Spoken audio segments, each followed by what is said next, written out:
الله يا الله. Bismillahirrahmanirrahim. Assalamualaikum warahmatullahi wabarakatuh. Syukur alhamdulillah kita berjumpa lagi di channel ini. Salawat dan salam selalu dan tetap tercurahkan kepada junjungan kita Nabi besar Muhammad sallallahu alaihi wasallam. Allahumma sholli ala sayyidina Muhammad wa ala ali sayyidina Muhammad. Saudaraku yang dirahmati Allah Subhanahu wa taala, memasuki alam kubur merupakan fase pertama setelah seseorang mengalami kematian. Sebuah alam baru yang disebut dengan alam barzah dan dianggap paling menakutkan. Saat pertama kali kita terbangun atau sadar bahwa kita telah mati, seseorang yang sudah mati akan merasa tak percaya jika ia sudah meninggalkan alam fana dan serasa bermimpi ketika di alam kubur. Digambarkan jika seseorang yang baru 1 hari meninggal seperti mengalami mimpi jika dia belum mati, tetapi sebenarnya sudah memasuki di alam barzah. Disebutkan ketika seseorang yang mengalami kematian dan kemudian memasuki alam kubur, maka pertama yang akan datang adalah malaikat Mungkar dan Nakir. Kedatangan malaikat Mungkar dan Nakir di alam kubur ini pun digambarkan dengan cukup menyeramkan bagi mereka yang banyak melakukan maksiat semasa hidupnya. Tapi akan nampak menawan bagi mereka yang semasa hidupnya taat di jalan Allah. Ketika pertama kali berhadapan dengan manusia di alam kubur, maka ada 6 pertanyaan yang akan diajukan oleh malaikat Mungkar dan Nakir. Adapun 6 pertanyaan di alam kubur ini menentukan perjalanan selanjutnya. Apakah dia akan ditempatkan bersama para nabi, ulama, dan umara di surga, atau justru memasuki neraka dan dihisab terlebih dahulu? Pertanyaannya itu adalah yang pertama, Man Rabbuka? Siapa Tuhanmu? Man dinuka? Apa agamamu? Man nabiyuka? Siapa nabimu? Ma kitabuka? Apa kitabmu? Aina kiblatuka? Di mana kiblatmu? Dan yang terakhir adalah Man ihwanuka? Siapa saudaramu? Benarkah demikian? Kehidupan alam barzah atau alam kubur banyak disebutkan dalam Al-Quran dan hadis, serta siksa-siksanya yang tanpa ampun bagi mereka yang berdosa, tetapi akan mendapatkan kelapangan dan ketenangan bagi umat yang beramal saleh. Berikut ini adalah hadis Rasulullah SAW yang menggambarkan perjalanan manusia setelah melewati fase kematian. Maka di alam kubur sudah menanti kehidupan baru dan serba asing. Hadis panjang Ar-Barra bin Azib yang diriwayatkan oleh Imam Ahmad dan disahihkan oleh Imam Al-Hakim dan Syekh Albani ini menceritakan perjalanan para manusia di alam kuburnya. Suatu hari kami mengantarkan jenazah salah seorang sahabat Nabi Sallallahu Alaihi Wasallam dari golongan Ansor. Sesampainya di perkuburan, liang lahat masih digali. Maka Rasulullah Sallallahu Alaihi Wasallam pun duduk menanti, dan kami juga duduk terdiam di sekitarnya, seakan-akan di atas kepala kami ada burung gagak yang hinggap. Rasulullah Sallallahu Alaihi Wasallam memainkan sepotong dahan di tangannya ke tanah. Lalu beliau mengangkat kepalanya seraya bersabda, "Mohonlah perlindungan kepada Allah dari azab kubur." Beliau ulangi perintah itu 2-3 kali. Kemudian beliau Rasulullah Sallallahu Alaihi Wasallam pun bersabda, seandainya seorang yang beriman sudah tidak ada lagi menginginkan dunia dan telah mengharapkan akhirat ataupun sakratul maut, turunlah dari langit para malaikat yang berbuka cerah sinar matahari. Mereka membawa kain kafan dan wangi-wangian dari surga, lalu duduk di sekeliling mukmin tersebut sejauh mata memandang. Setelah itu, turunlah malaikat pencabut nyawa dan mengambil posisi di arah kepala mukmin tersebut. Malaikat pencabut nyawa itu berkata, "Wahai nyawa yang mulia, keluarlah engkau untuk menjemput ampunan Allah dan keridhoannya." Maka nyawa itu dengan mudahnya keluar dari tubuh mungil tersebut, seperti lancarnya air yang mengalir dari mulut sebuah kendi. Lalu nyawa tersebut diambil oleh malaikat pencabut nyawa.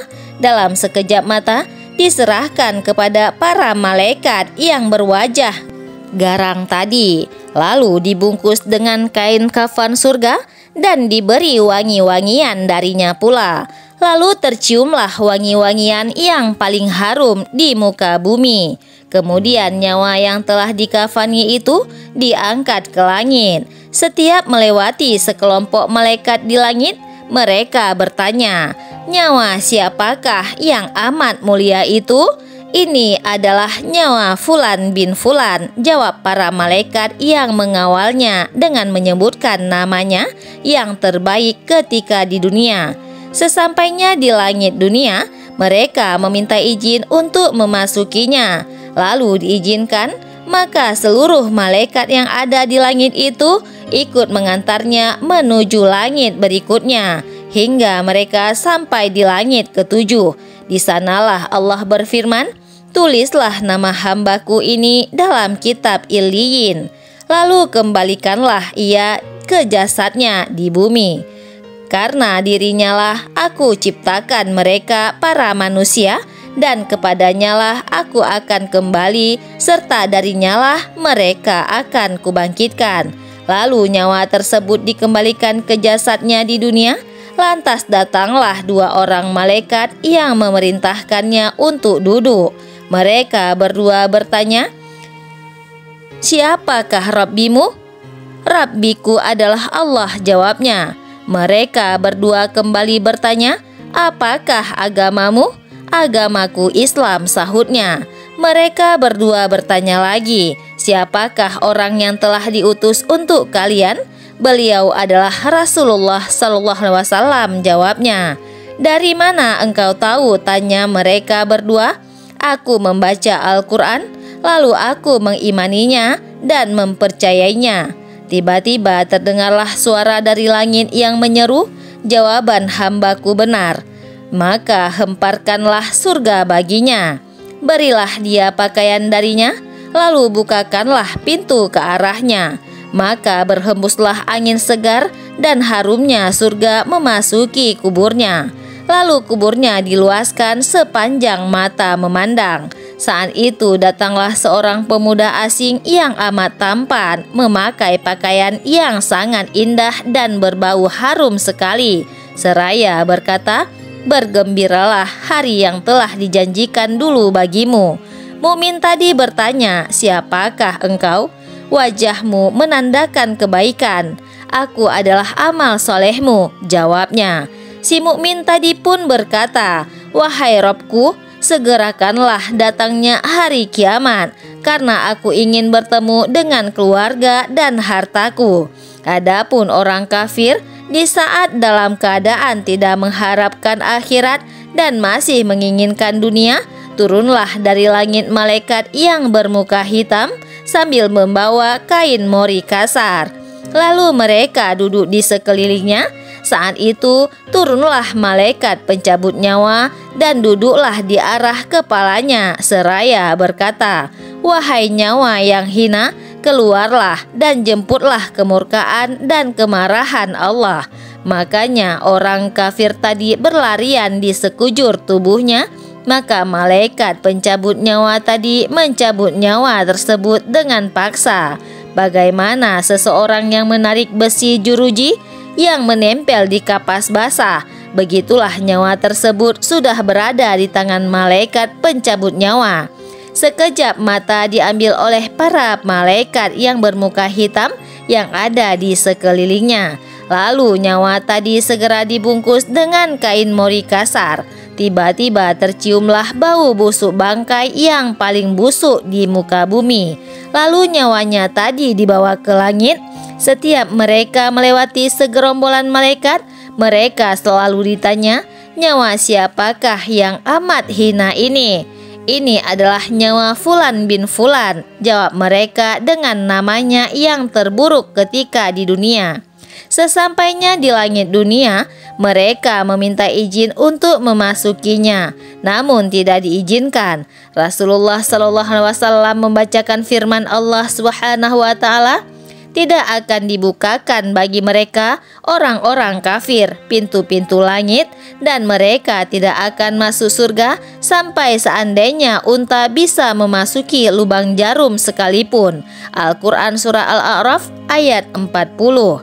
Saat itu Allah berfirman, tulislah namanya di dalam sijin di bawah bumi. Kemudian nyawanya itu dicampakkan dengan hina. Rasulullah SAW membacakan firman Allah Subhanahu wa Ta'ala, barang siapa mempersekutukan sesuatu dengan Allah, maka adalah ia seolah-olah jatuh dari langit lalu disambar oleh burung-burung atau diterbangkan angin ke tempat yang jauh. Quran Surat Al-Hajj ayat 31. Kemudian nyawa tadi dikembalikan ke jasadnya, hingga datanglah dua orang malaikat yang mendudukkannya seraya bertanya, siapakah Robmu? Aku tidak tahu, jawabnya. Mereka berdua kembali bertanya, apakah agamamu? Aku tidak tahu, sahutnya. Mereka berdua bertanya lagi, apakah agamamu? Aku tidak tahu, sahutnya. Mereka berdua bertanya lagi, siapakah yang telah diutus untuk kalian? Aku tidak tahu, jawabnya. Saat itu terdengar seruan dari langit, hambaku telah berdusta, hemparkanlah neraka baginya, bukakan pintu ke arahnya, maka hawa panas dan bau busuk neraka pun bertiup ke dalam kuburnya. Lalu kuburnya dipres oleh Allah Subhanahu wa Ta'ala hingga tulang belulangnya pecah dan menancap satu sama lainnya. Tiba-tiba datanglah seorang yang bermuka amat buruk, memakai pakaian kotor dan berbau sangat busuk.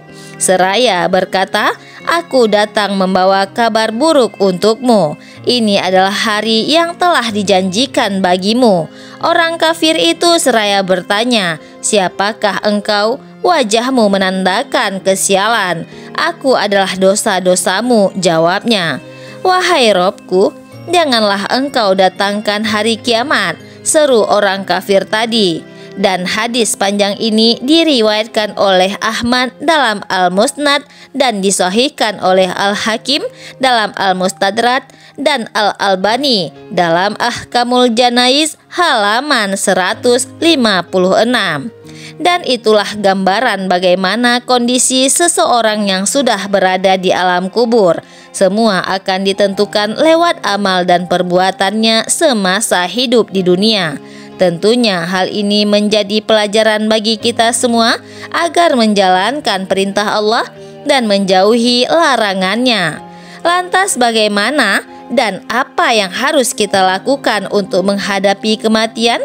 Maka perbanyaklah amal ibadah, bahkan agar terbebas dari siksa alam kubur dan bisa menjawab 6 pertanyaan itu. Selain menjalankan semua perintah dan menjauhi larangan Allah, maka kita harus tetap memanjatkan doa, dan ini adalah doa agar terlepas dari siksa kubur yang diajarkan oleh Rasulullah SAW, yaitu Allahumma inni a'udzubika min azabil qabri wa min azabin nar wa min fitnatil mahya wal mamati wa min fitnatil masihid dajjal, yang artinya, ya Allah, aku berlindung kepadamu dari azab kubur, neraka, cobaan hidup dan mati, dan fitnah dajjal yang terhapus dari rahmat Allah.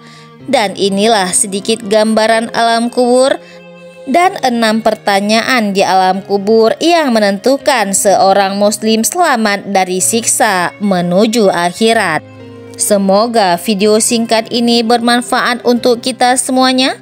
Semoga menjadi pelajaran yang berharga dalam kehidupan kita.